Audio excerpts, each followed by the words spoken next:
Hi, in this video we're going to go over power series and how these power series are manipulated and used by using tools from calculus. So now, first than anything, just recall the geometric series. Do you have that the geometric series is a series of the form n equals 0 to infinity of a number x power to the n. In the past, we've seen this as the series a times r to the n, but in particular, this time we're just going to think of r as an x and a as 1. And of course, we already found convergency for this geometric series some time ago.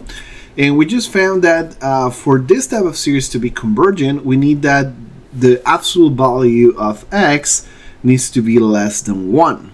And so when that happens, then we have a partial sum that when we take a limit, it goes to the number 1 over 1 minus x. Now,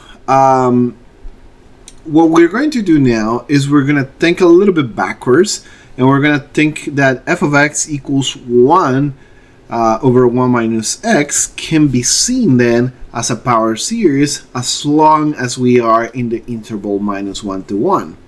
And so if we're thinking in this way, now by thinking that a function can be expressed as a power series, then we can use power series to represent other functions as well. And that comes from the following results that are going to be very useful for creating those power series.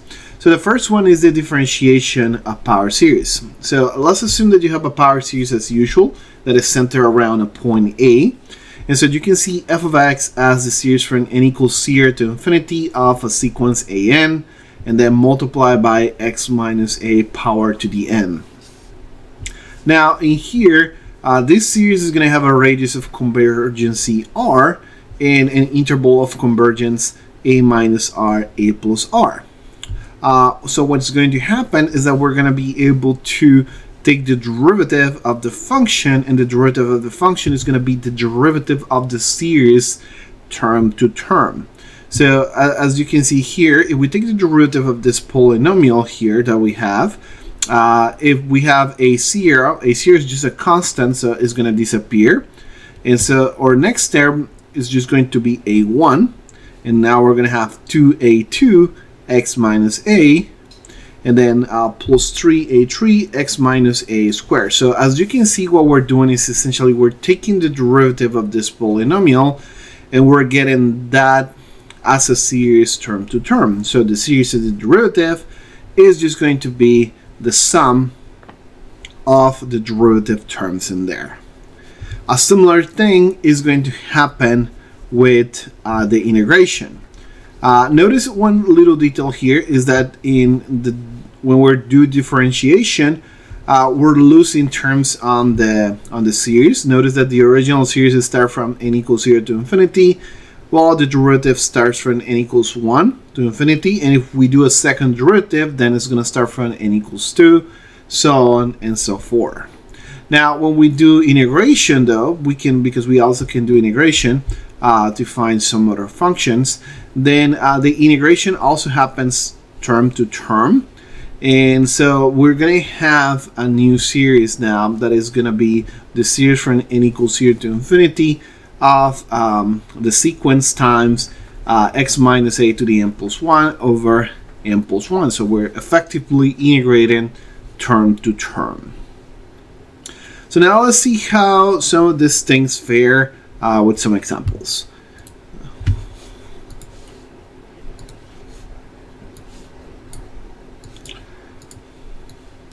Alright, so first things first, notice that I want to find a series for this f of x equals 1 plus x squared. But the first thing that I gotta think about is, well, if I want to get that one, I need to get from a starting point that I know. And so the first thing is I know that the series 1 or the function 1 over 1 minus x is equals to just the series from n equals 0 to infinity of x to the n, of course when we're assuming when x is less than 1. Now what we're going to do here is we're going to make a composition. So we're going to compose by minus x squared. And so composing by minus x squared means that wherever I had x, now I'm going to replace by x squared. So let's see what happens in this scenario. So if I compose by x squared, I'm going to have that 1 over 1 minus x squared becomes 1 over 1 plus x squared. And so in this way, I just found the function that I wanted. The reason why I'm composing by minus x squared is because in this way I can reach this function that I have here. Now on the other hand is I can do the same on the other side. So now I'm going to have the series from n equals 0 to infinity, and wherever I had x, I'm going to replace by x squared, minus x squared. So minus x squared power to the n. Now what this means is that I can factor out some of the terms to simplify that. This minus is really a minus 1, so this is minus 1 to the n, and this is going to be x to the 2n.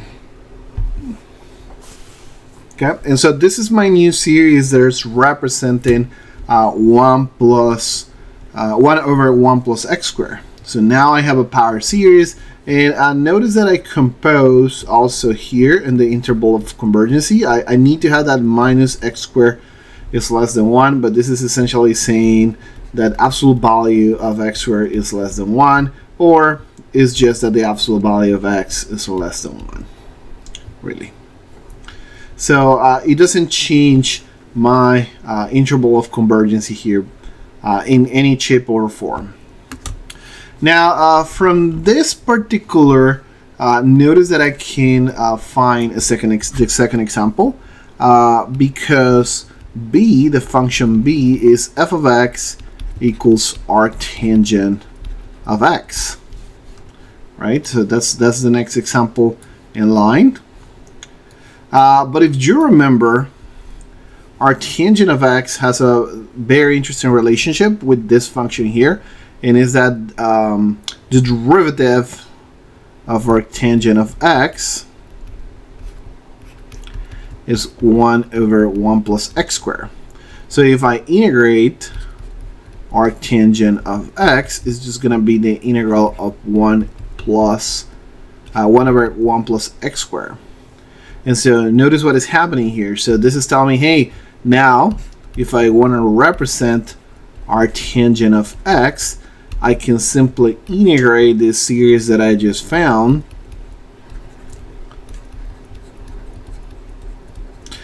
and this is going to be my new series. Let's actually finish up what this is going to be.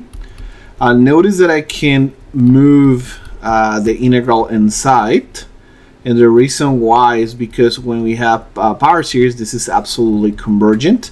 So this is going to help me out move this inside. And so now this is just minus 1 to the n, x to the 2n plus 1 over 2n plus 1. And so now this is my series for arctangent of x. Okay. Now let's move to the next case. So this is asking me for the function 1 over 1 plus x squared.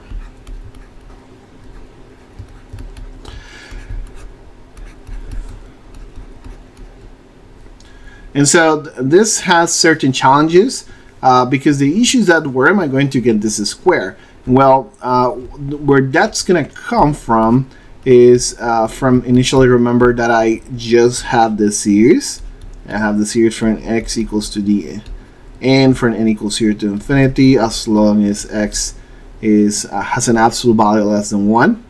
And so what can happen here is that I can simply use the derivative of this. So you can think of this, by the way, as 1 minus x to the minus 1.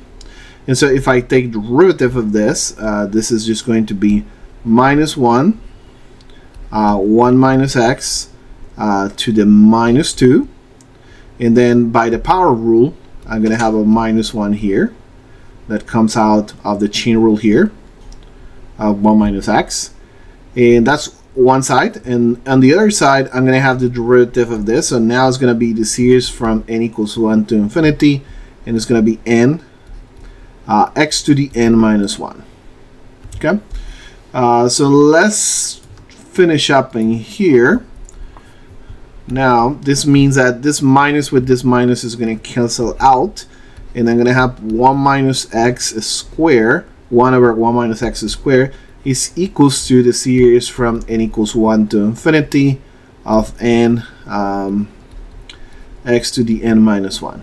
Now, what happens is that this is not 1 plus x yet. But you can imagine what is going to happen next. I'm going to simply compose with minus x. So this is going to be 1 over 1 plus x now, the square. And now over here, the only change that occurs is that wherever I have this x, now I'm going to have minus x. And this is just simply series from n equals 1 to infinity minus 1 to the n minus 1 times n times x to the n minus 1. It's always important to pull out this minus 1 so you can have the alternating series because that's going to give you a good impression of how things might be modified. And if you're trying to search later for ratio of convergency, interval of convergency by a test for some reason, then it's always better to do it that way. Now, because we're composing with minus x here and we're making a derivative, this is not going to change a lot. This is still as long as absolute value of x is less than 1. And then we have a radius of convergency being 1 and interval of convergency also being 1. So that was C. Now, last but not least, another example where we can use integration. We have here on D, we have f of x equals log of 1 plus x. And so at this point, you can probably kind of guess where this is coming from. You have 1 over 1 minus x being the series from n equals 0 to infinity of x to the n. So you can flip it around. Compose with minus x, so you can get 1 over 1 plus x, and here you're gonna get n equals 0 to infinity minus 1 to the n x to the n, and then you integrate on both sides. So the log of 1 plus x is just the integral of 1 over 1 plus x dx. And that's just going to be the integral of n equals 0 to infinity of minus 1 to the n integral of x to the n dx, or just simply n equals 0 to infinity of minus 1 to the n x to the n plus 1 over n plus 1. Okay? And since we're not making any changes that are strange, again, this is as long as the absolute value of x is less than 1. So we have the same radius of convergency here, interval of convergency. Okay, so that's the end of this examples for power series with calculus.